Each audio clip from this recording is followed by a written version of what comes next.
नमस्कार। मामला बहुत गंभीर है और आपको समझना पड़ेगा कि आखिर देश की राजनीति में क्या चल रहा है, संसद में क्या हो रहा है और ऐसा क्यों हो रहा है। बात करते हैं बिल्कुल सफा सफा। आप जरा सोचिए कि संसद का मतलब क्या होता है। लोकतंत्र की सबसे बड़ी पहचान, जहां सरकार और विपक्ष दोनों अपनी बात रखते हैं, लेकिन जब विपक्ष बोले ही ना, उसकी आवाज दबा दी जाए तो फिर इसे लोकतंत्र कहेंगे या तानाशाही की ओर बढ़ता हुआ कदम। नेता प्रतिपक्ष राहुल गांधी लोकसभा में बोलने उठते हैं और झट से उनका माइक बंद कर दिया जाता है।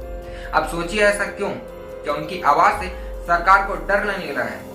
क्या उनके सवालों का जवाब नहीं है? राहुल गांधी साफ कह रहे हैं कि भारतीय जनता पार्टी के पास उन्हें चुप कराने की पूरी रणनीति है। पीएम मोदी आराम से आते हैं, अपनी बात रखते हैं और चले जाते हैं, लेकिन जब राहुल गांधी बोलने की कोशिश करते हैं तो नियमों का ऐसा हवाला दिया जाता है कि मानो संसद में बोलना ही कोई अपराध हो गया। अब राहुल गांधी अकेले नहीं है, कांग्रेस ही नहीं बल्कि सभी विपक्षी दल यही कह रहे हैं कि उन्हें दबाया जा रहा है। शिवसेना के संजय राउत बोल पड़े कि भाई अगर विपक्ष को चुप ही कराना है तो संसद चलाने का मतलब क्या।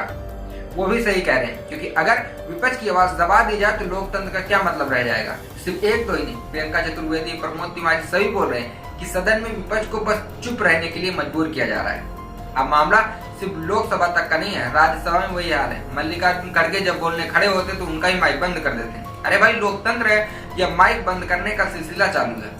अब सबसे बड़ी मजे की बात यह है कि सीपीआई सांसद पी संतोष कुमार ने कहा कि राहुल गांधी को और लोकतांत्रिक तरीके से पेश आना चाहिए। अब ये बयान खुद में कितना विरोधाभासी है। भाई अगर कोई बोल ही नहीं पा रहा, अगर कोई अपनी बात रखने की कोशिश कर रहा है और उसे दबाया जा रहा है तो फिर लोकतांत्रिक तरीके से कैसे आएगा। तो कुल मिलाकर बात यह है कि अगर विपक्ष की आवाज दबाई गई तो लोकतंत्र सिर्फ नाम का रह जाएगा। अगर यही चलता रहा तो क्या गारंटी है कल जनता की आवाज नहीं दबाई जाएगी। सवाल गंभीर है, हमें और आपको सबको सोचना पड़ेगा। आपको क्या लगता है, क्या भारतीय जनता पार्टी हिंदुस्तान की आवाज को दबाने में लगी है? इस बात के जवाब कमेंट बॉक्स में कमेंट करके जरूर दें। देखते रहिए हाल चाल। जय हिंद।